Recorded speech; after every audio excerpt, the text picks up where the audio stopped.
A quick reminder, each episode could contain some game spoilers, so please listen or watch with discretion. And now, your hosts for The Gamer's Advocate, AMKomnenos, Banana, and Legion. Enjoy the show. Oh, I just remembered that Scottish person who exists in a space sci-fi game. I like that. Space Scotland. The fact that, like, that's a person I could go to Scotland and meet. And they exist in this over-the-top sci-fi fantasy world. And I'm just like, yeah, I still like that. I like that. More Scottish people in space games, please.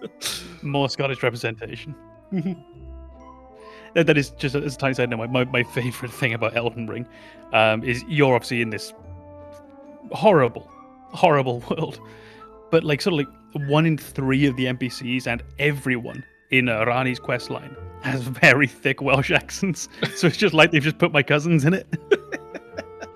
That was in Dragon Age Inquisition. Yeah. Almost called it Drinquisition because that's my go-to for that one. We'll set up a glossary later for the stream. Yeah. All right. Well, welcome to yet another Gamer's Advocate podcast. Thank you for coming on in. Today, we're going to be going over certain red flags and probably to hopefully another degree green flags in gaming. Things that we are immediately turned off by certain aspects of those games, and things that you know might lend us to where maybe it was a game that we didn't think we were going to like, but it's got our attention now because it's got enough of these little things that have pulled us into it. But before we do all that, we're going to play a little game called That's Nice. I play this every once in a while, where we bring up a game and we say nothing but nice things for a few minutes about it. We're not going to cut ourselves off at 2 or 3 because there may be like 20 minutes we want to say nice about it. Never know. But it's my turn, yeah. So I'm going to bring up Mass Effect Andromeda. Can you guys say anything nice for a little while about Mass Effect Andromeda? We'll start with Banana.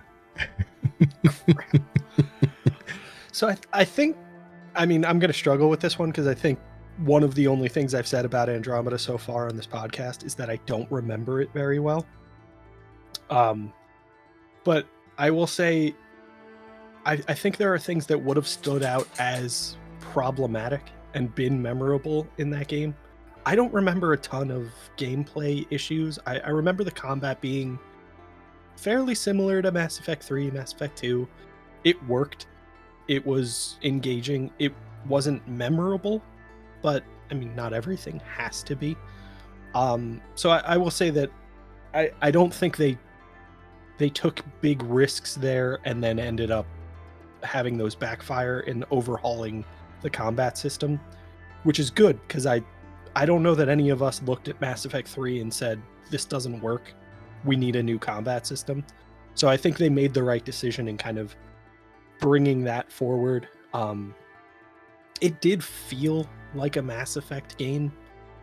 It just didn't feel as engaging in terms of the story or the characters, which is upsetting, but it was a Mass Effect game in gameplay, and it felt that way all the way through. It did have that kind of build up to the finale that you saw across the trilogy. In a trilogy, it's a lot easier to do that build up well. But it existed in Andromeda, and as much as I forget the details of that game, I think that is my biggest criticism against it is that it wasn't memorable. I think if I genuinely hated the game, if there were so many glaring flaws, I'd have a lot more to say about them. I think it was just a very mid game, and the gameplay worked, so like that makes it forgettable. This doesn't sound like a that's nice, but like the fact that I can forget the game means it couldn't have been that bad. It wasn't a 1. Yeah. Okay. It was a 4 or 5, whereas every other game in the Mass Effect series at that point was, an 8 or a 9. So it came in with a lot of pressure and unfortunately just didn't live up to that pressure. But it's not a game that I genuinely vitriolically hate. It's just a game I was disappointed in and then moved on. And I think if that game had been released as the intro to the Mass Effect series, I would have been much more forgiving. I would have been much more engaged.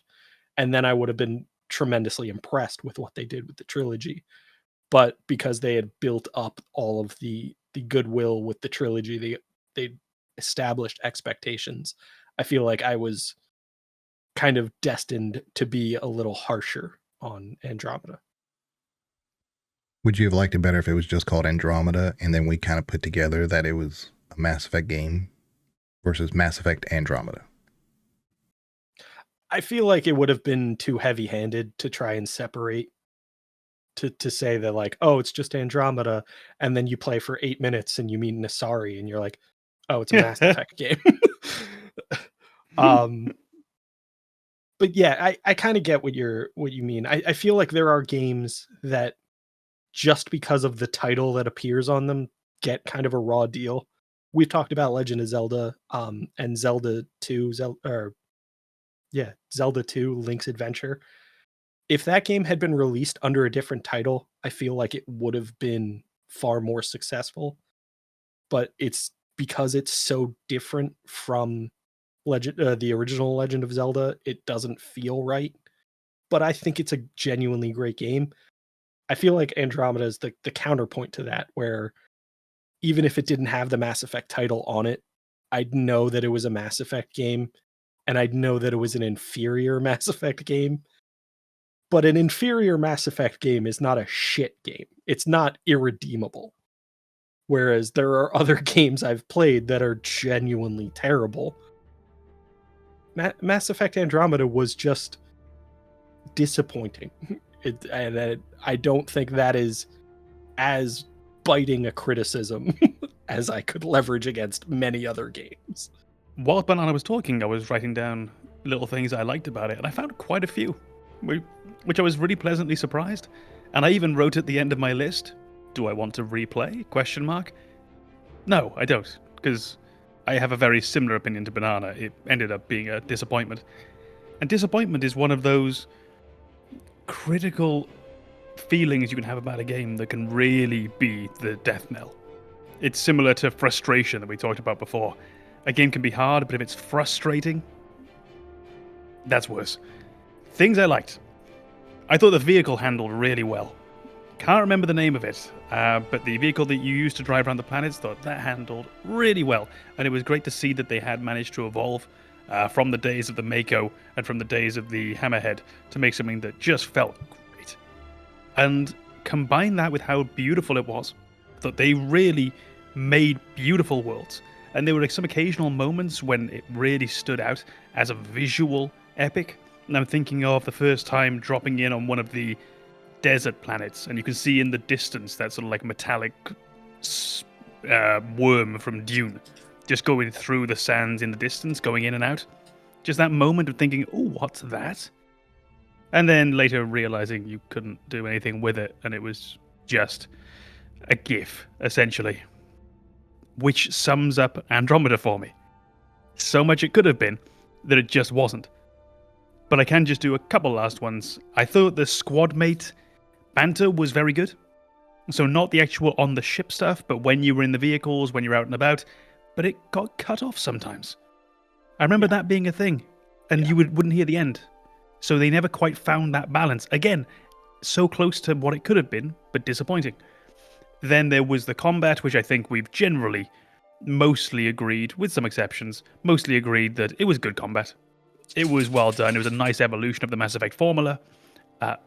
And they found a way to just make it feel more exciting, while still feeling true to Mass Effect. The addition of the jetpack, fantastic. And something that I didn't like at the time, but I've grown to appreciate more as time goes on, as I've seen it more and more in different games, the ability to respec. I thought it was very nice, especially when the game is average enough that I'm not going to play it again. I'm not going to rebuild a Biotic, I'm not going to rebuild an Adept. Let me just flick between them mid-game. This did, and it did that really well. So it was very friendly to the player in that way, and it did something that I really respect, was I felt in those moments, it respected my time, which I think is something games don't always do. And now, especially slowly getting older, I appreciate when a game does that. When a game says, I know you only have X amount of hours in the week, let me help you out. And I think I had one last point, which was the characters weren't that memorable, but I mentioned in a recent stream or a recent podcast that I didn't find Tali memorable in Mass Effect 1 either. There is the issue that they never had the chance to become memorable, at least not the whole cast. It is true Mass Effect 1, I already liked Rex. I already liked Garrus. I just didn't have time to like everyone. Maybe with another game they could have turned that around. I'm not sure. But there was plenty of good in the game. It's a 5 out of 10 game that gets pulled down to a 4 because of the Mass Effect label. It's cursed by the Mass Effect label. If it was a 7, the Mass Effect label would have pulled it up to an 8. But being in that lower half, it pulls it down because I just wanted so much more. It wasn't a bad game. It was a disappointing game. I think it was called, what, The Nomad? I think that was what it was. Yes. Yeah, I agree with Com's assessment. There was one thing that I remembered. I remembered the cutoff banter that you were talking about. I do remember being a little irritated by that because it was good. It was interesting. I wanted to hear those conversations play out. And the one other thing that I remembered, which honestly I can't even really give it to Andromeda because it exists in another game, was that kind of echolocation pulse to find items of interest. I love that exists because that was one of the things that, like, I think when I was younger and I had all the time in the world, I didn't mind exploring every nook and cranny to find hidden items because it was so rewarding when you did. But now that I don't have as much time, I just want to get that item. I don't need that risk reward of wasting time and then finding out there was nothing there. I very much appreciated that was in the game. I think what we like about it is it was competent and it was user friendly, Mm-hmm. which sadly is also how you would describe a website. It's how you describe the a Excel car of manual. gaming. Yeah, it's a shame. It could have been so much more. But I agree, especially at that last final note, the echolocation. It's a good little feature. Yes, there is probably a better way to do this with more intuitive design, making it more clear what you're allowed to interact with, what you can find, better visual clues. But as a respecter of one's time, it's a good feature. I think we can see there's plenty to like in Andromeda. Things like Drax. He was a great character to me. Because he was a Krogan in the Elder State. So you got to see the lore and where Krogans go when they get to live that long. So we know Rex is not that old in retrospect. He's probably, midlife. He's in his midlife stage. So we get to have some structure there and see that. So, and a lot of the lore that was pulled in from the original Mass Effect is not inconsistent with Andromeda. And that's what I really looked at. I was really like, where are they going to try to take this story and say where Mass Effect was wrong? And this is now we know they're trying to retcon basically through Andromeda, and they didn't do that. So I respected that. So a lot of the lore that you see, like with Liara and her interactions and possibly the Elusive Man, we don't really know that. But a lot of the lore that we had with the old Mass Effect titles is consistent in Andromeda. The class building that you were talking about, that was superior in Andromeda, without a doubt. And this is coming from someone who loves Mass Effect 3's class building. I thought that the Andromeda class building was unique and fresh, and it really gave you the ability to manipulate how you want your class to be built. Did you want it to be mostly tech and then some biotic? I mean, just because you don't have the biotic ability, it's kind of like Star Wars power. Either you have the Force or you don't have the Force. Well, you might have a little bit, tiny little bit of the Force. That's what Andromeda lets you do. And I was like, oh man, if they had put this in Mass Effect 3, I would have been like, it's the greatest game of, well, I still think it's one of the greatest games of all, but this is by far, head and shoulders, the greatest game of all time. You put that class building in Mass Effect 3, I'm on board. This is it. And I think maybe the best thing that we can take away from Andromeda as a whole is there are really useful things that they can hopefully bring into Mass Effect 4. There is no reason to abandon everything they did. Some of the stuff that they put in this is genuine progress. So if we can use the good bits from this, yeah, there's a lot of garbage as well. So get rid of that. And if we can take the good, there's no reason we can't improve Mass Effect 4. Just imagine Mass Effect 3 if in between areas we did have more party banter. There's some, but I want more. Yeah. Just imagine if the vehicles in the early Mass Effects did feel better. Just imagine if we did have that really fine-tuned class building. Maybe it bodes well for Mass Effect 4. And also, I think we can maybe be optimistic because they recognize their mistakes. There's a reason they didn't make the DLC. There's a reason, which is a shame.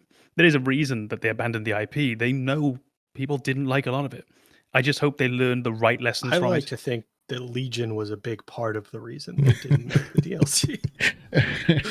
It was a big letter writing campaign. Yeah. The protests in front of the headquarters probably didn't help. Yeah. Oh, with the signs, yeah. Where did you even find a soapbox? I mean, The riots that were all over Vancouver. Yeah, it's just. Yeah, how many of them were real and how many of them did you pay? Well, that's where the family fortune went. I love that channel lore. The idea that Legion is now like kind of struggling to get by because of how much money he invested in the counter Andromeda campaign he put together. This is getting referenced later and people are going to wonder what the hell we're talking about. Yeah. Yeah, so Andromeda 2 comes out. Oh, hell no. Legion's selling blood to fund this one. They're just going to get one more letter just with your logo on it sent to their office and they'll know they've messed up. Red flags, maybe some green flags. Mostly red. What are some things that would turn you off to a game when you were to hear about a game, maybe it gets your interest, but then you say, maybe not. You have any examples, Com? I don't think I've got any solid red flags with games because the ones that I initially think of, I have games that I will play despite the presence of them, particularly if there's a way of avoiding it. So, for example, microtransactions and particularly loot boxing and gambling. I am very close to having that being a red flag for me. Gambling as a whole, the promotion of gambling in wider society, gambling advertising, grosses me out. It really, really grosses me out, particularly the advertising of it. And I do see it as a very unpleasant way to put an acceptable face on gambling. It's not treated with the seriousness that it deserves to be treated with, so I can find that very, very icky, for lack of a better word. But I still play FIFA without engaging with the loot box mechanics. But there's no way around the fact that it is a huge part of the game. There are people who play the online modes, the ultimate team modes, which are really built around loot box mechanics. So that would be a close one, is loot boxes. And the other that I initially went to, and it's not a red flag for me again, but it's close, it raises doubts in my mind, is open world. I find open world to be a little bit off-putting, and possibly it's an oversaturation of that kind of game in the last few years to the point that I've become burnt out on them. Perhaps it's a criticism of the Ubisoftization of open world. If you imagine when you think of open world, if you think of climbing a tower to unlock things on a map, that. And something we've mentioned already actually in this podcast, the idea of respecting one's time. I feel these games don't always respect my time, and it can become a frustrating exercise in box ticking. So that game raises doubts. That idea, that concept raises doubts in me about a game. But then I love Final Fantasy VII Rebirth, which is open world and actually is multiple open worlds. So I don't really have a solid red flag where I will say definite no, but I've got quite a few dark orange flags. Well, I think that's kind of the nature of red flags, is that people will see them and it serves more as kind of a warning, and people will ignore warnings all the time. So a red flag for me, I don't think is something that will completely turn me off of a game.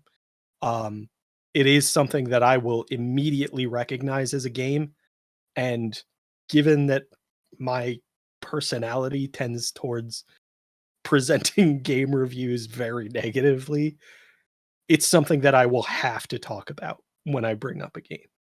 So, and I think that is kind of the nature of the gaming community, is that we kind of have to accept games with red flags, because the alternative is not playing a game. And if you have all of these red flags that I do, you won't play any game, I because think in that every case, game has one. yeah, in that case, then I'll withdraw the sort of finicky playing around the edges, and I will just say those are my red flags. And I'm going to throw one more in there as well. And this is probably the closest I have to a real I will not play this. Review embargoes on video games, where you can only have the review released on release date. That I find to be a massive turnoff, because I immediately start thinking, well, what are you hiding then? And this, for example, gave me with Rebirth, they released the reviews like a good week before the game came out. And this meant that long before the reviews came out, I was confident, because I was thinking, well, if there's something to hide, they're going to hide it. So review embargoes for me are a big one. When they do like a game day release review, I can almost understand that, but with the exception of, did you make this video 2 weeks ago? And in which case, I don't need that. I needed that 2 weeks ago. I see what you're saying.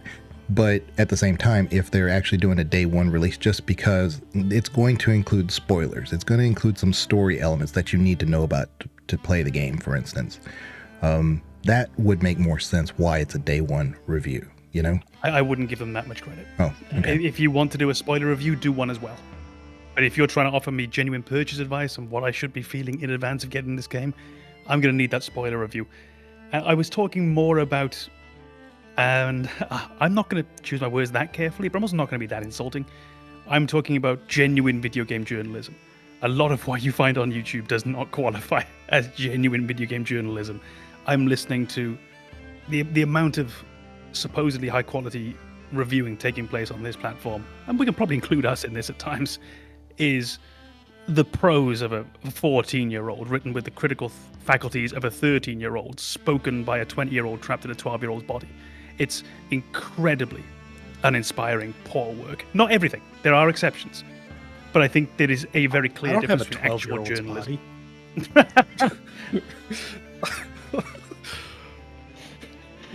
There's a real difference between actual journalism and this YouTube reviewing. And like I say, for me, if you want to say that you're doing it on day one because of spoilers, etc., have the common decency to help out your audience, to help out the people who come to you for advice on this, because we need to trust you. Until I buy this game, I have no way of knowing if it's any good. I need your help on this. Give me that spoiler-free review. Yeah, absolutely. I don't like the idea of controlling reviews for a game at all, with the exception of review bombing. That's one of those things, like, if you're discouraging review bombing, I'm fine with that. Because that is just, if there's a genuine criticism, it will appear in a lot of reviews, and it will not be considered review bombing. It will be, a lot of people are aware of this issue. But if you're getting review bombed, it's likely you took a stance on something, and loud people are upset about that. So if you're going to say, like, we're not allowing these reviews because they were superficial, they're meaningless, they're just an agenda being pushed on our game, I understand that. Any other reason for controlling the reviews of your game, I'm not on board with. The concept of microtransactions, the idea of that predatory pricing to squeeze every last penny out of your property, that disgusts me. I cannot stand how incredibly pervasive that is in the video gaming industry now. How it's just something that we all accept. It's so lazy. I don't understand how it became acceptable. The idea that I can buy a game and I'm not given access to the entirety of that game unless I spend more money is infuriating. And it took me a long time to come around to the idea of paid DLC. That's something I'm okay with. Microtransactions, no. Even some versions of DLC, no. Day one paid DLC, go fuck yourself. That is disgusting. I had that one written down, and the only reason I didn't mention it was, first of all, it was just getting a bit long-winded, and there were a few points already to take. That's what this channel's all about. Yeah, I didn't realize that was our brand. And the secondary reason was I was hoping, just because I haven't seen it so much, that we had largely passed the days of it. But I don't know how right that is. It does seem to be very uncommon at this point. Not unheard of, but it's not popular. And it shouldn't be. It is very much an indication of yeah, we built this. It's part of the game. We're going to withhold it until you pay us more. That infuriates me. Yeah. One of the beauties, I think, of the internet and what it does with gaming is we can simply and easily have expansion packs and a real DLC. We can do that so easily. But day one, that's just blocking us out of something that should have been in the base game. You have made this explicitly to come out on day one. It's a part of the product. That should be included in the headline price. Absolutely. A situation kind of like when I'm thinking like loot crates, because loot crates can be unlocked if you just, pay the developer like $5 and you get like X amount of loot crates. But there's also mechanics in a lot of those games that you can get them yourselves through the gameplay. So, like I said, that's not really a red flag to me, because as long as there's an alternative method of actually just playing the game, but it is a form of pay to win, so that kind of gives it a bad moniker, I think the idea of purely cosmetic things in loot crates, I'm not super worried about. I don't like them, but it's not as devastating as genuine pay to win. See, there I would like to jump in because I don't know when this became okay. I remember when Oblivion came out. This was always the egregious one, was the Oblivion horse armor. And I remember when that came out, the outrage, if we can call it that, of people decrying the fact that we were paying just for aesthetics, just for something we should be unlocking in the game. I don't know why that suddenly became acceptable, that this would be okay, that we should be able to purchase these aesthetics as the game adds them in over time after release. I think the only reason we say it's okay is because the pay to win is so much more egregious. Mm-hmm. So that we say it's okay by comparison to what a game could be doing. I've got to say, I still find it quite grim, borderline nauseating if there are skins, for example. And I think the most easy example of this, I don't know experience, so correct me if I'm wrong, would be something like Fortnite, would be something like Apex, would be something like Fall Guys, which sadly did bring it into their game. The idea of skins hidden exclusively behind money. If there is a way to unlock these reasonably through gameplay, if you can pay $2 or you can play 10 hours and unlock the same thing, I'm fine with that. Yeah. That's the big distinction for me. Yeah. If it's exclusively behind a paywall, I'm not on board with it. Well, for me, I always think, and I don't want to come across all 90s Congress hearings, but I always end up in the sort of like think of the children thing. I hate the idea that in a kid's game, there is something hidden behind a paywall like that, and exclusively, because I was a kid and I was a prick to my friends. Like, absolutely. And it's just another thing to mark a kid out as different. Mm-hmm. Like, if your family maybe can't put in that extra €5 for that one skin, or that €10 for the battle pass, whatever it might be, and you're blocked off from all of this. If you or me play Fortnite, I don't think we really care if we're stuck on the basic skin with just the person wearing the camo or whatever. We don't really care. If you're a 10-year-old and your friends are all playing with the fancy stuff, it must be just another way to be isolated. And we've somehow decided that's okay because it's only aesthetics. Because it's not pay to win. I think you've actually just pointed out something that makes me a little more tolerant of something that I was going to label as one of my red flags, and that is those season passes. I don't think they're nearly as egregious as microtransactions, but I don't like the idea of turning my hobby into a job. Children don't have jobs. They do have a shitload of free time that they will probably spend playing a video game they love. they should be rewarded for investing their time in that video game. I am fully on board with a season pass to unlock stuff that you could get if you paid for it. I'm not a huge fan of the premium season pass. The idea that I both have to pay you and work for something. Go fuck yourself. Either I work for it or you give it to me because I paid for it. Not both. So we're That talking is about, absurd. for example, if there's a 50 level season pass with 50 pieces of costume or whatever, you can either choose to level up and grind, or you can just say on day one, I'll pay you $15. Give me all of them. Yeah, I mean, I would be okay with that. The ones I'm infuriated by are there's a 50 level season pass. 25 of those are free. 25 of those are on the premium season pass, which you have to pay for. Yeah, I think we're pretty much speaking the same language. Don't give me a job after I pay you. That's ridiculous. But this all comes down to one of my biggest issues with the gaming industry and the direction it's gone since I was a kid, which is that people recognize that the gaming industry makes a lot of money, and they had to get in there and poison it with the same approaches they use in every other industry to say, how can we make more money by just destroying this industry?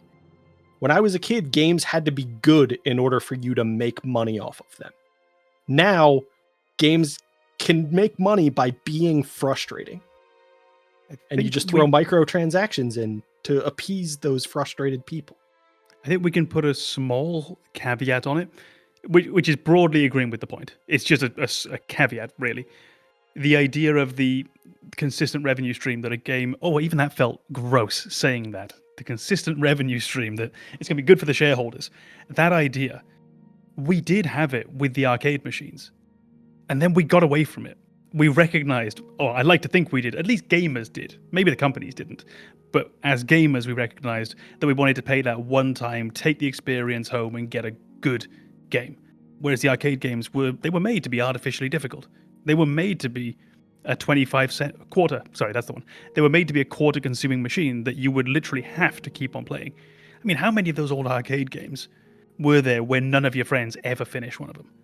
Just because they were nigh on impossible and you couldn't save and things like that. So yeah, I pretty much agree with everything you said. I just wanted to add that one caveat that I think we're not even finding a new experience. We're actually going back to the one awful thing about the arcade experience where we're just putting quarters in now. And it's funny that you brought that up as like the continuing revenue stream. That is one of the most disgusting concepts I think I've ever heard. Is let's release something that will make us money indefinitely. No, no, that doesn't exist anywhere. The idea that you can continue to make money off of something that you've done once. I mean, unless you're the police and we're talking about every breath you take, I'm not on board with you continuing to make money off of this. Like, royalties on songs, I'm okay with. Video games where it's just pay me to continue playing, to continue getting cosmetics, to get me to tweak a few bytes in a specific data, a specific memory location. No, that's just nonsense. That's so predatory. That's the word. Very much we have all the power, give us money and we'll concede the smallest amount. It's just disgusting to me. This is it. It's that power dynamic that's there. Because you can choose not to purchase these games. You can. But if you don't do that, you just don't get to play. You don't get to experience the thing that maybe you've been waiting for. Maybe it means something to you. Maybe all your friends are playing it. Now you're the one loser who isn't. It's a power dynamic. And you are the smallest. Yeah. And it's not a power dynamic with any equilibrium whatsoever. Right. It is completely weighted the other way. And that's exactly what I meant when I was talking about what a red flag means to me. We as gamers don't have any mechanism for fixing things. We can either boycott a game or play a game we spent money on that has things we hate. We don't have any mechanism to say, no, this is horrific that you included this element in your game. Go fix that while I play everything that's not related to that. Because if you keep playing their game, they'll keep preying on you. And that's what infuriates me the most about this. I wanted to add on to the that ongoing revenue stream idea. These have a place. The idea of something you don't own. The idea of a rental service. That has a place. Think of something like, for example, when I've recorded music before, generally I didn't need a large piece of high-end music software for life. I needed it for a month, 2 months, with as many plugins as I could get access to. And most of these, what they will do is they will have a subscription service. And generally it's non-contractual, so you can cancel month by month. So you could either buy it and all of its plugins, etc., for around 700, 800 quid, or you could rent it for a month for 40. That has a place. I think high-value things that people use once or twice, there is a place in this world for subscription models for them and for ongoing ways of monetizing them. I just think games just don't fit into it. They're not that kind of purchase. They're not that kind of tool. They're fundamentally different. One thing in gaming that I feel does fit that model, and it's so the equivalent of Game Pass for Xbox or PC. I believe Sony has their own version of that. Yeah, PlayStation Plus, I think. Subscription service that gives you access to video games that you wouldn't purchase in addition to this subscription service. I love that idea. I had Game Pass for a long time. I'm a big fan. I like the fact that I can look through my library at a bunch of games that I may remember when they were announced or may remember when they were released. And I just thought, I'm not going to spend money on that. But now I have this subscription service and I have access to all of those games. And now I can give them a chance. And I might find a game that I absolutely love that I wouldn't have given that chance initially because it didn't have the marketing behind it that a huge game did, or it just didn't generate that buzz in the player base that would have led me to look into it a little more. I love that idea. I don't need that in one specific game. I don't need a subscription service to WoW.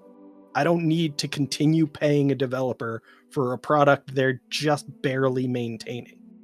And WoW is a little different because they have, their DLC, but I don't need DLC to be paid for and a subscription for one game. That's too much. You're just being predatory again. You're just saying you're gonna put up with this because there's no other option. And I think that's really the sweet spot you've nailed right there, is that across the board as a service attached to your console, giving you access to all of these games makes sense. And I think it's because it's cost effective. It's about as close as consumer friendly as the industry really gets. The Xbox Game Pass, the PlayStation Plus service, it genuinely feels like it's good for gamers. Whether it's good for game studios is another thing entirely, especially smaller ones. But for us, there's a lot of benefit to get there. And I think that's an example where game studios have realized that basic truth about piracy. The fact that piracy exists, will continue to exist, and your service, the thing that keeps your games from being pirated, the things that keeps your music from being pirated, is really a question of convenience. Are you a bit more convenient than piracy, and are you reasonably priced? If you are, we will genuinely consider continuing to pay you this money. Otherwise, we're going to go and find the other route. It's what made Steam, I think, so successful. Just this immensely user-friendly platform. Good sales going on about as often as you can. When is there not a Steam sale on? I mean, if there's not a Steam sale, there's a summer sale. If it's not a summer sale, there's a fall sale. If it's not a fall sale, there's a weekend sale. But that's across the idea of a video game storefront. It's a collection of video games. That within a game as a single video game feels gross. Any subscription service, any monthly cost for what really has been culturally established as a one-off purchase. When WoW came out, I was 2 months shy of being 30. And the typical WoW crowd now, though, has grown up with WoW or was already an adult when they started playing WoW. They're in an income where they can afford it, and Blizzard knows it. It's not a bunch of kids. So you say what about the children? There's not a lot of children playing WoW. I bet you the predominant market is adults. And that's where the income is coming from. And that's why they can gouge it. Now you take another game like Star Wars The Old Republic, who I am a big advocate of. I love that game. It did have DLCs. You did have to pay for them originally. But now if you have a monthly subscription, you get all of that. It's all included. So, and you get what's called cartel coins, and you get them automatically. So you can use that to spend on cosmetics and things. So things that they just throw at you, just things you don't have to have. So it's not a pay to win. It's just something you can get.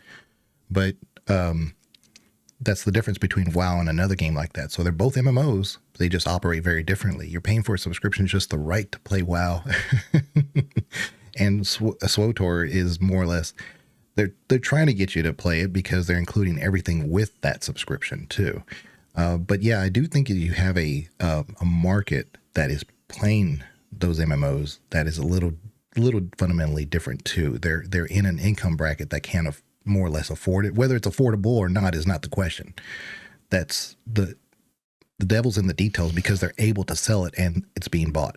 So, which is a very corporate friendly answer. Yeah. I think that ties directly into the point I was trying to make is studios are focused on the money now. And we like to think of video games as a medium, an art medium. Yeah. They're an art form. You should not be focusing on the money when you're making art. I think this is where you'll find that we said almost opposite things and yet didn't disagree with each other. I think that what you just said is I think what both you and I and Banana think is what the studio are thinking. 100%. I think the only thing is we don't like it. We just find it in and of itself morally repugnant. It's that moral level, it's the spiritual level. I understand the practicality of why they do this. And the reason GTA 6 hasn't been released yet, and the reason GTA 5 doesn't have DLC in the traditional questing DLC is they know that they can make more money than that off the GTA Online credit cards. They don't need to do anything else, so they won't.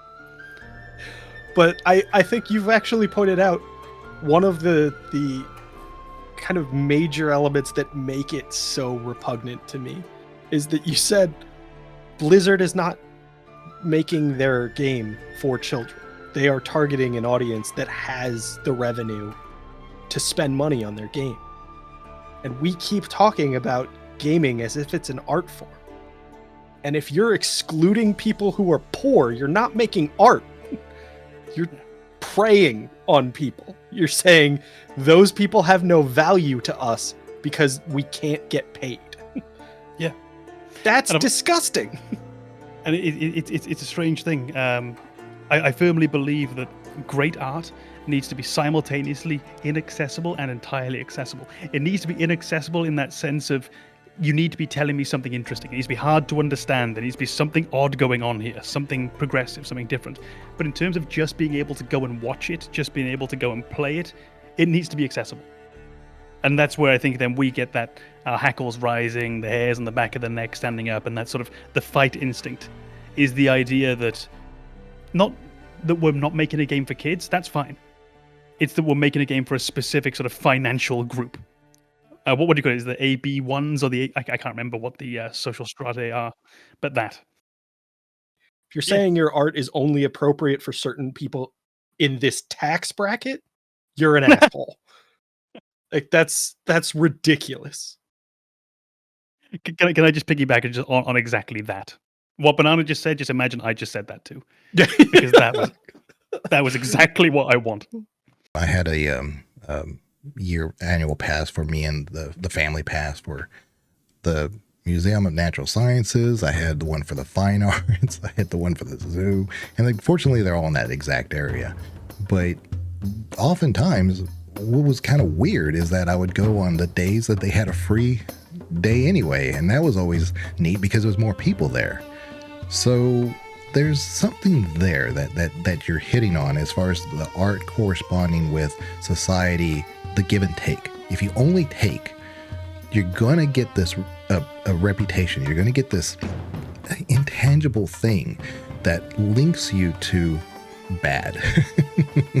But if there is that give and take, then you're not going to see art as always bad. Like if you think of art as being this high society thing, but you can go on a free day at the art museum, you might appreciate it more because you've seen other people enjoying themselves. You're able to communicate about it.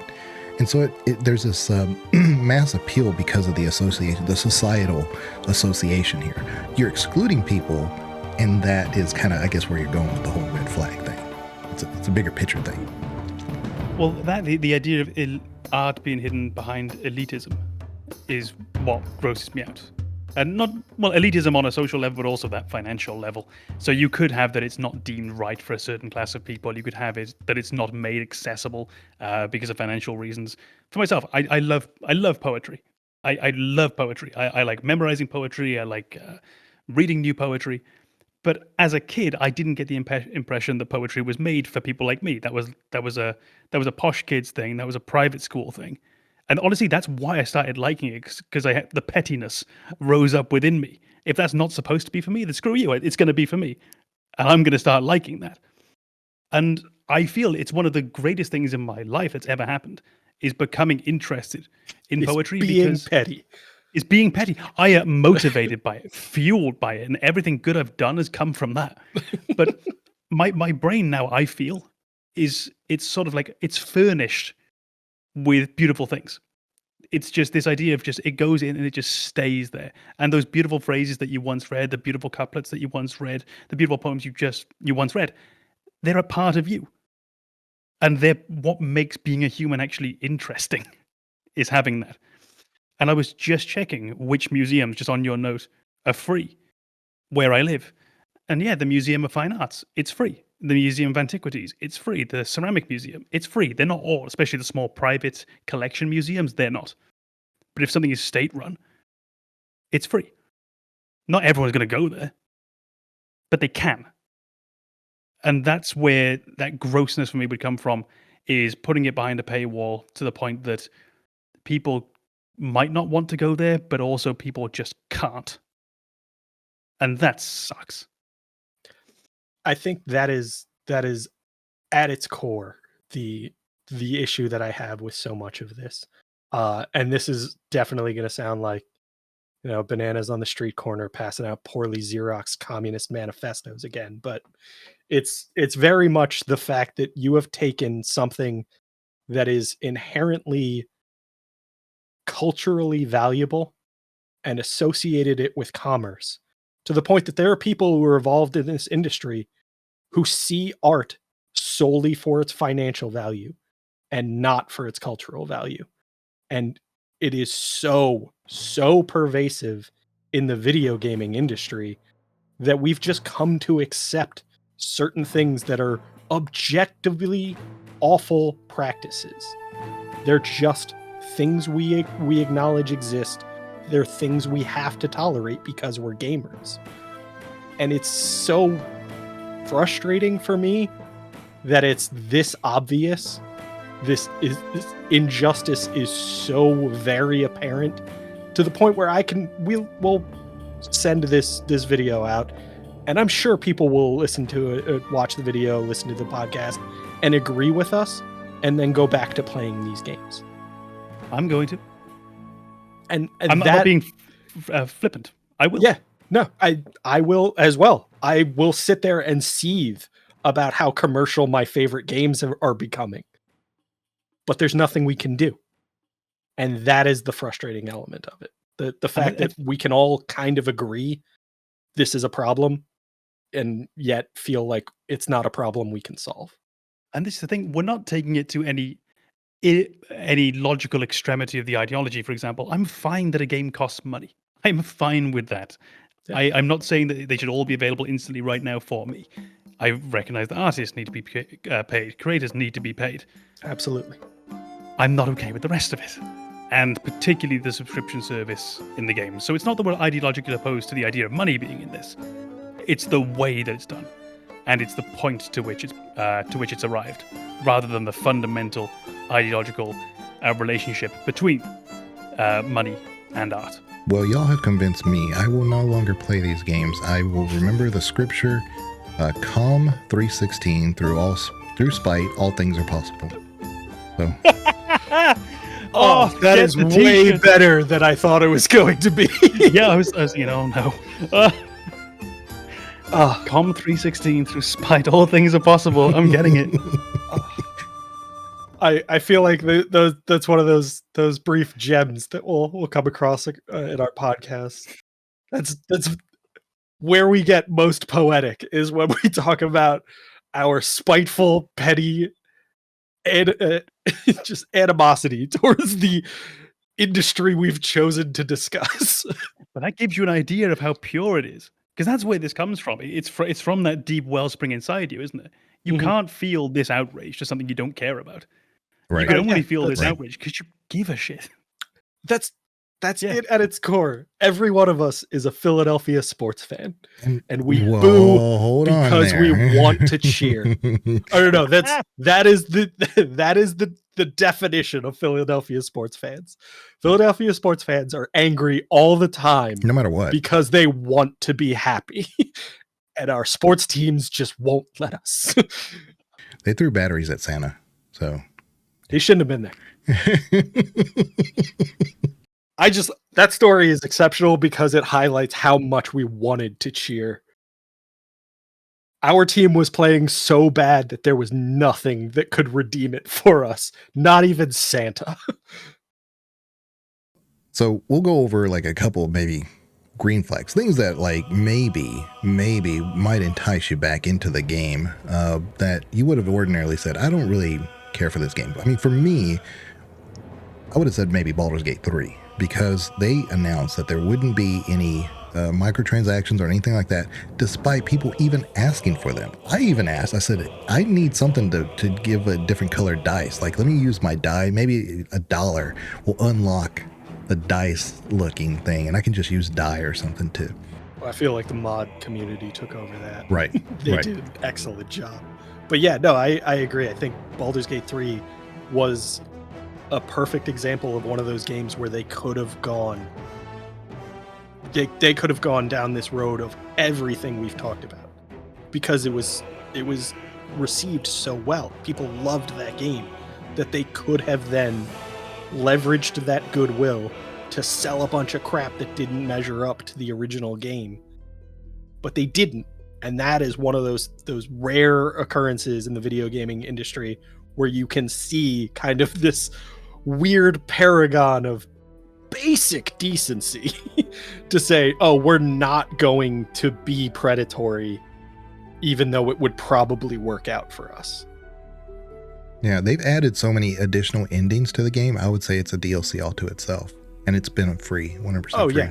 The fact that they continue to release updates for that game, fixing things, adding new content, it's just, I have a tremendous respect for Larian and all of the work they've done on that game. They still have not let me edit the name of bags, and that is a big issue for me. They will not listen to me. I've sent them tons of tweets. I've sent them lots of mail, and I'm going to break out my Mass Effect crew, my Andromeda crew to Larian. Yeah. Break out the checkbook. Yeah.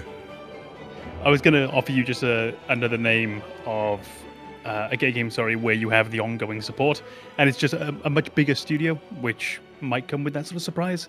The Spider-Man games on the PlayStation, they continue to add new suits, and the suits are all unlockable within the game. There is paid DLC in the sense of new storylines and new missions, but all of those little aesthetic bonuses, you unlock the suits, much like you used to do in old video games where you had to complete objectives within the game, complete tasks, get to a certain point in the story. Very large studio, big AAA title, and they don't go down that route. They have managed to completely avoid that. And that, for me, was a huge bonus. When I heard about that, when they were releasing the Spider-Man game, I was excited. I really was excited. But I was waiting for the first inkling of something to go wrong. And then the moment that they said there was going to be no paid suits in the game, it really got me going. I was like, okay, this is the easiest opportunity you will ever have to monetize this. And you're not doing it. Show me what you got. it's funny that like the first green flags we could think of were simply the absence of red flags. Like the idea that like they could have gone down this predatory pricing path and they chose not to, and that's a green flag, when in reality it's just not being an asshole. Yeah, I think we have to, if we're going to do green flags, we have to find something we haven't mentioned and just not just invert it. So I do actually have one, which is surprising for me because I don't enjoy things. Except pro wrestling. For me, one of the biggest examples of like a unique green flag that I absolutely loved discovering was the Friends Pass that was included in It Takes Two. The idea that one person could own the game and with this Friends Pass invite somebody on their friends list to join them, even if that friend didn't have the game, to play a co-op game that, I mean, it would work as a couch co-op game. Yeah. They're very much just focused on the fact that like this is couch co-op for somebody who's not on your couch. I had never heard of that. That is fantastic. That is honestly wow. Absolutely brilliant idea. I mean, I loved that game already, so this wasn't like something that made me consider getting into it, but it was just so refreshing to see people just be like, our goal is to make a good game and to make sure that people can play it. Yeah, because you can't play it by yourself. So incredible to me. That's I mean, the fact that that's rare is disappointing, but like I'm so happy with that game making this decision to say, oh yeah, we're not going to charge you for a second copy so you and a friend can play. We want you to be able to play. That's wonderful. That's really, it's consumer friendly, and as you say, it's continuing that tradition. It's the closest it feels like you might get to couch co-op. Yeah, couch co-op does exist in some rare occasions, but that is the closest I think that we'll get to a continuing of that legacy in on a game. That's wonderful. I love that. Well, there might be a game series that I know both of you are very familiar with, not me so much, but it's riddled with a lot of the things that you guys have been saying are red flags, but you still play it anyway. That's Dead by Daylight. I got 4 hours in that game, man. 4. I have under 200. I watch more Dead by Daylight than play. And I honestly didn't start playing until I had watched for hundreds of hours. So I enjoy that game more as a spectacle than I do as a game. I'm in the sadly ignorant position that I actually don't know what you're talking about. I don't mean that as a judgment of you. I know nothing about it. All I've done is installed the base game and picked a survivor and played. Dozens of microtransactions. Ah, okay. I just haven't found them yet. That's all. So that is, the microtransactions in that game are the alternative to playing that game. So these are things that you can unlock in-game for free. You don't need to pay for them, with the exception of the DLC packages. And there's a lot of DLC packages. But even those DLC packages, I'm not really concerned about. Most of them I feel are reasonably priced for what you're getting. Some of them not so much, but overwhelmingly it's in the range of like $10. You get a survivor, a killer, and then everybody gets a new map. So the map is part of the base game. Everybody will get that regardless of whether or not they have the survivor and the killer. And again, the survivor and the killer are obtainable usually by just playing the game a lot. It's a shit ton of hours that you have to invest to get to that point. But usually they are available by just playing the game. Which is weird because I actually have a ton of negative things to say about Dead by Daylight. But I actually think that this is one of those things they did a good job with. They're not tremendously predatory. You guys have brought up all those things, but they are in Dead by Daylight. And that's why I just wanted to see where your difference of point of view on that game. Oh yeah, and I think we've talked about these things and said like there are mitigating factors that allow us to kind of accept when these things are in a game, and Dead by Daylight has those. I will say I prefer the game without them, but I mean, we'd have to overhaul society to do that. Yeah, I don't think we're going to get there. I'm trying to think how to say it politely. It almost feels like the answer is so obvious that it doesn't need to be dealt with. Just because you're not happy with the way that the gaming world has evolved and with the practices that you have in games, it doesn't mean you have to return to just playing card games. It's the environment, you're stuck in it, and yeah, that's it. Yeah, I mean, there's a game that I play. I have thousands of hours in these games, but it's Planet Coaster. So it's not Mass Effect. Yeah, it's Planet Coaster. It's not Apex for sure, right? Oh my God. And but no, Planet Coaster and Planet Zoo. I have thousands of hours in those, and the community that plays those always buys the DLC. It's like it's not even an option, but they don't really. I wouldn't say that they like in Planet Zoo. Like you would think, oh, it's all about new animals and stuff. I could care less about the animals. I'm here for like the little assets and things so that I can build what I want to build and make this, very unique scene. Whether it's a park or a zoo or whatever, but you can really get in depth with it, make it very immersive, and I don't know. It's a really good game. But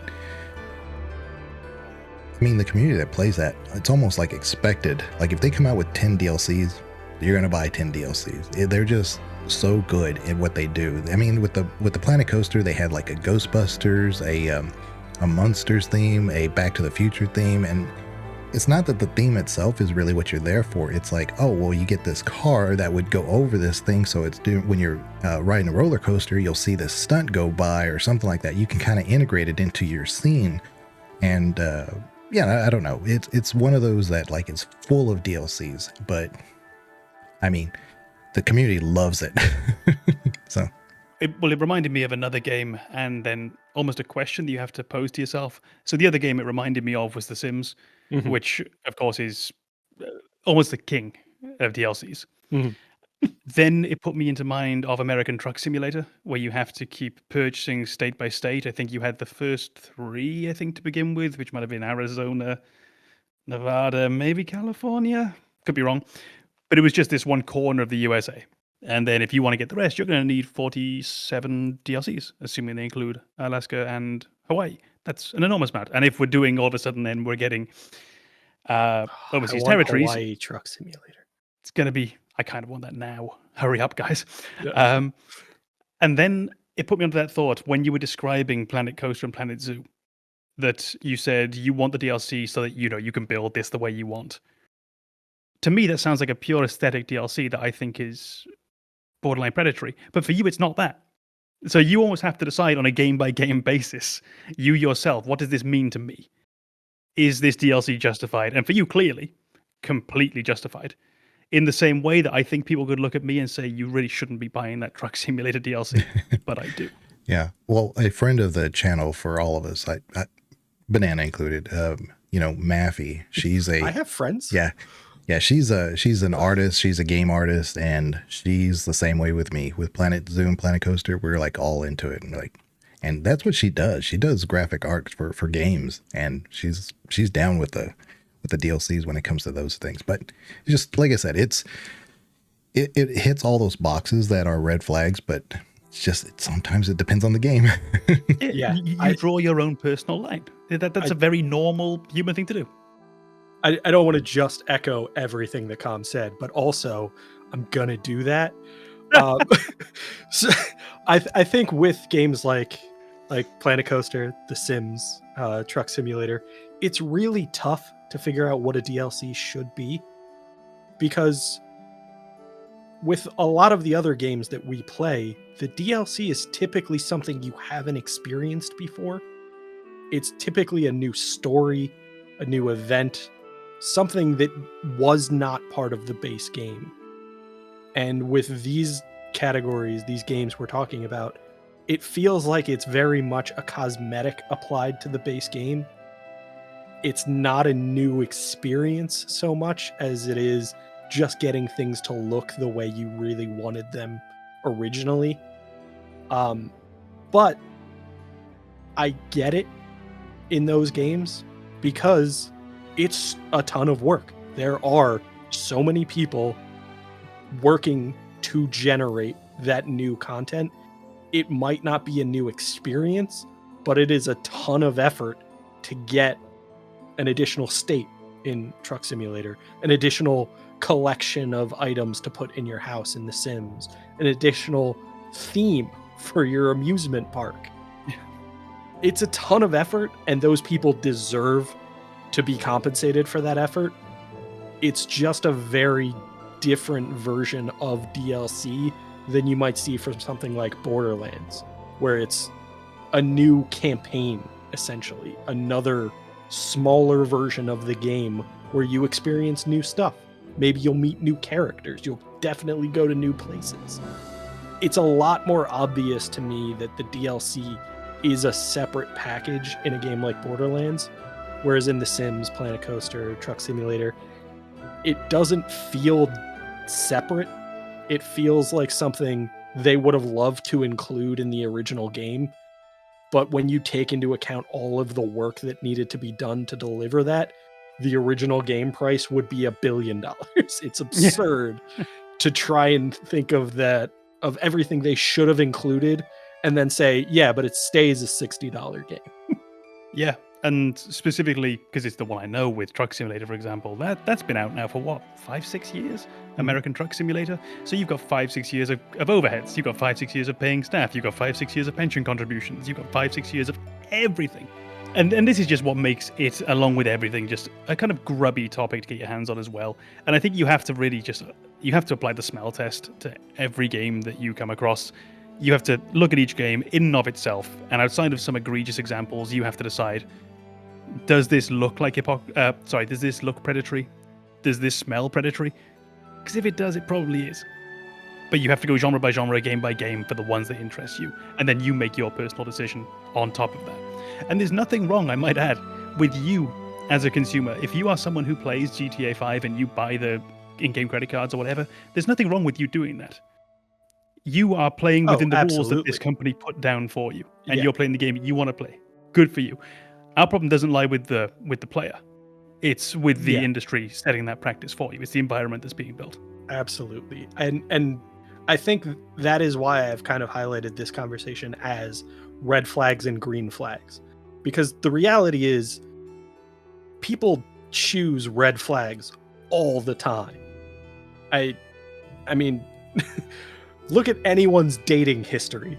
You're gonna see red flags, and those people knew they were red flags at the time, and they just accepted them because of what they got alongside the red flag, or what they thought they were getting. And that's the reality of this conversation, is these are all things that stand out as warning signs that this could be problematic. You as the consumer, as the gamer, have to make that call for yourself. Is this red flag so much of a problem that I'm willing to forego the entirety of this game? Or is it just something I don't like that I have to accept in order to get the game I want? Well, sometimes you are the red flag, you know? You ever thought about that? Always. Oh, yeah. 100% of the time I'm the red flag. You did say open world as being a red flag. I was going to ask you, is it the open world that's, I don't think so. I think I could be misunderstanding, but are you saying that it's the open world that you don't like? Like, do you prefer the linear, like, let me have a point of direction, kind of like Mass Effect, or even the most recent game I've been playing, like Wukong? Do you like that linear approach where you have a direct way of going? Or is it that it's an open world with just fluff? Because to me, Morrowind is an open world game, and it's my top 5 game for sure. Even though there's open world, you can go. I was going to ask a very similar question. So if you released Morrowind today, and I'm talking updated, so make the combat more palatable and so forth, I probably wouldn't play it. I find open worlds in and of themselves quite off-putting. And you're going to need to work hard to convince me that's not the case. It's not the quality of the open world, it's the size and scale. And I generally think that linearity in a game is works better than an open world. There are exceptions. Do not get me wrong. There are exceptions, but they're very much exceptions. I find fundamentally the neatness of a linear game and that narrative focus that it allows you to have just speaks to me a lot more. It's like I mentioned before, I feel it respects my time. And sometimes, depending on the game, that odd narrative dissonance. The most famous example I can think of now would be either The Witcher or Skyrim, which I think we've talked about before. The idea that the story is telling you go, go, go, but the world is telling you no, no, no. The world is telling you go here first, go do this first. I've been told The Witcher 3 has a great story. Probably does. But I was spending 15 hours in between main story cutscenes because I was going off riding my horse, I was going off doing side quests. So the main story felt really disjointed by the time I would get to it. What about Red Dead? Because I know you love Red Dead. Incredible game. Yeah, incredible game. But it's one of those exceptions. Elden Ring. Elden Ring. Yeah. I love Elden Ring. I think Dark Souls 3 is a better game than Elden Ring. Yeah. But that just means I think Dark Souls 3 is a 10 and Elden Ring is a 9.5. I feel like that is that's probably not something I would have identified as a red flag, just the idea of an open world, because I do think that is kind of a taste thing for me. I'm not a huge fan of open world. I agree with a lot of the things that Com said. And I think as far as delivering a narrative, an open world is more problematic than a hallway simulator, as a lot of people call them. But it can be done well. And I would say, like, I found Skyrim's open world very appealing to me. I was on board with that. And I think it was because of that element of conveyance that they built into the game, where you track every quest separately. It will tell you what, like, the current step of your quest is, and probably give you some map indication of where you need to be to do that next step. I think quality of life elements like that make open world more palatable to me. But my biggest issue with open world is there was a period where open world was advertised as a selling point just for existing. People would advertise their game as saying this is an open world game, as if that was inherently valuable, as that was a reason I should like their game. Some open world games suck. Some very linear games are tremendous. Don't present a choice as if it is inherently correct to me before I even play the game. If open world works for your game, wonderful. But that's not the fact that there's an open world improving the quality of the game. It's the fact that you built your game in a way that works with the open world that you built into your game. It's not better because it's open world. It's better for this game to be open world. And I think this is where we can go back to the very, very start of the podcast when I was caveating it by saying it's my sort of orange flag. It's not really red. And then Banana got on to say, well, I don't know if red flag is really meaning that you will never play this game. It is, for myself, it's an open world. You're going to have just a lot more work to convince me that you're worth my time, that I'm going to want to invest my time in this. My favorite game, or one of my very favorite games, is an open world. And it's the most barren open world you can imagine, because it's Death Stranding. You just walk around a nothing landscape. And I love it. Yeah. Because they did it so well. It is really just, you are going to have more work to convince me. And in that case, Death Stranding, the fact it was open world pulled it down. But then the fact that it was Hideo Kojima pulled it up. It just becomes one of those pre-game, pre-purchase of the game balancing acts. And if you're an open world, you've just lost some points in that. Kojima. That's a lot more points. That's just... Yeah. Well, I mean, we have about... So that's one of our green flags. Oh, yeah, Hideo Kojima's name. Yeah. Can I add, by the way, it was a green flag that I'm curious as to how you feel about it. For me, it's a real green flag.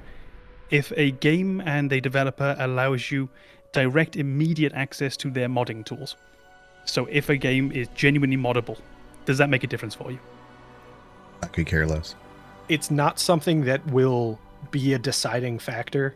It is something I appreciate. It is a green flag as far as that studio to say that like we kind of recognize what the gaming industry is looking for. I don't think it's going to necessarily equate to a good game, but it is an indication that they're at least working in the right direction.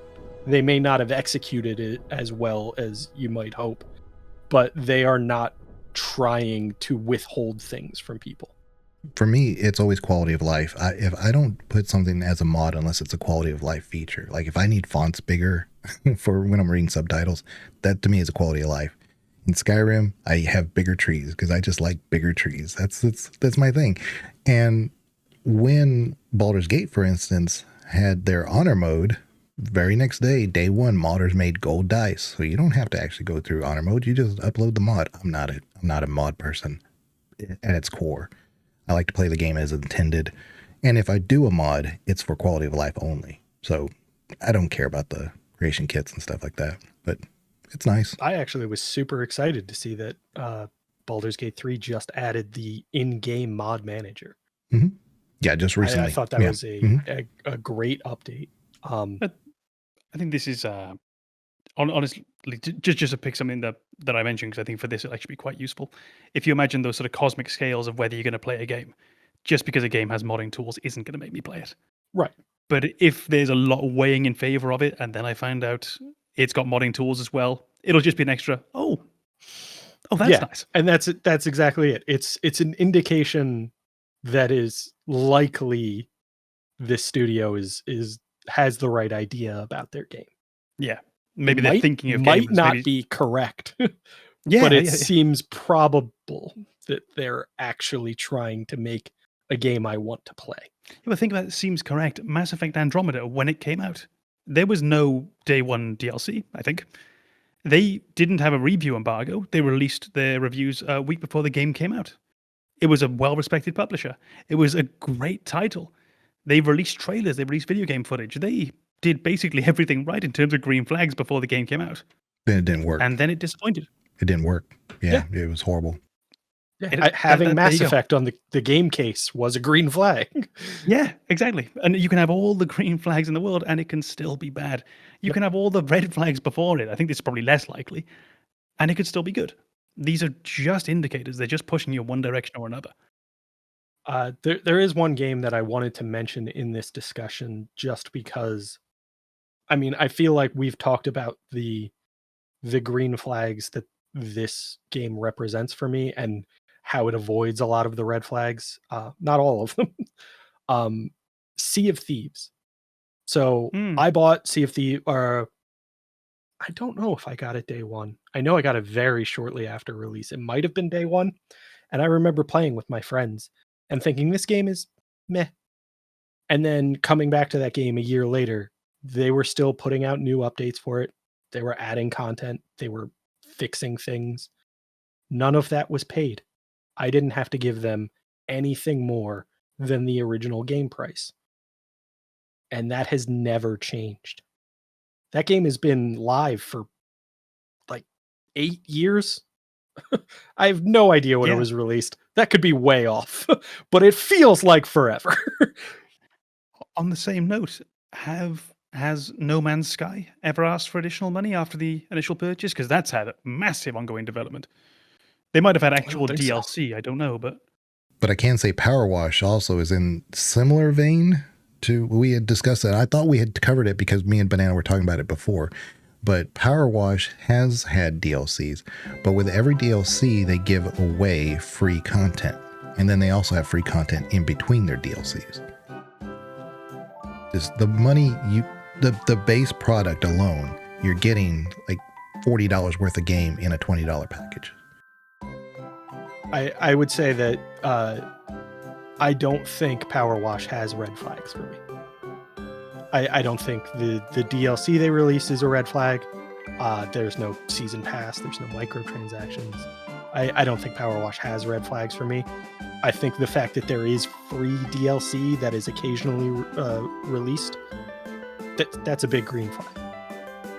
The idea that they are going to give you additional content because you appreciate their game, you're still playing it. There's not a lot of difference going back to PowerWash. People are still playing that game because it's a pleasant experience.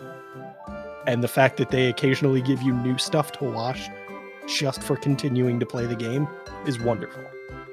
I've just done a cursory little research just off to the side on No Man's Sky. It was officially released, so it was released back in 2016, full release.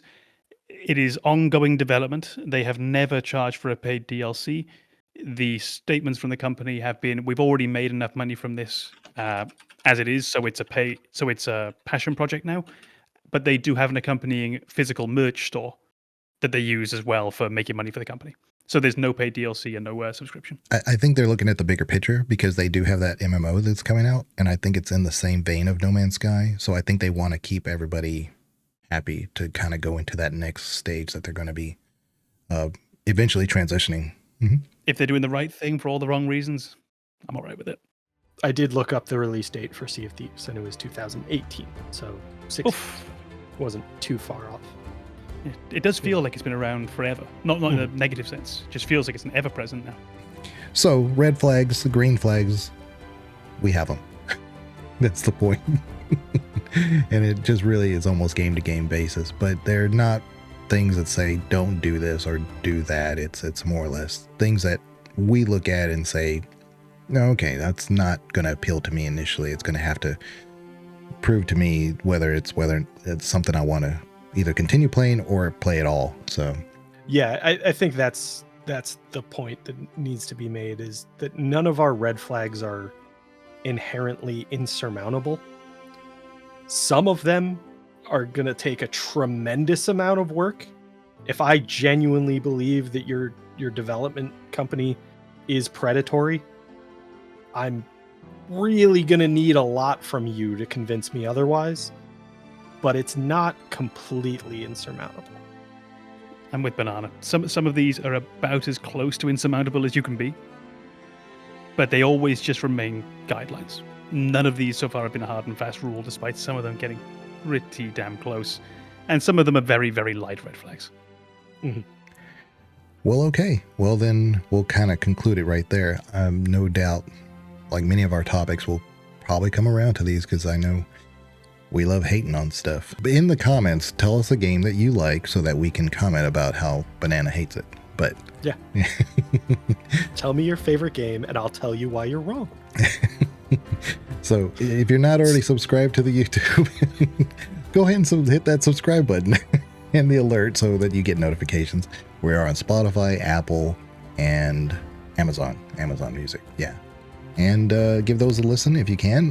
You always feel free to give it a critique or rating or comment on those as well. But on YouTube is really where we can easily access those and reply to them. And of course, you get the video. You get the beauty of Com and Banana on the video that you don't have. You get to see all of Legion's lovely edits. Do you know what would be fantastic? Is if for any of our listeners or viewers, if they had a place where they could go and discuss this podcast with us. If only such a place existed. Is there? Oh, wait a minute. There is. There is a Discord now that Banana has created, and we will have that link in our description as well. But I'm going to hopefully create a little GIF that says, hey, look, we have a Discord, we have YouTube, blah, blah, blah, all that other stuff when I get time, with all the free time that I have. So with that, I guess we will say goodbye until next time. Thank you very much. Bye-bye.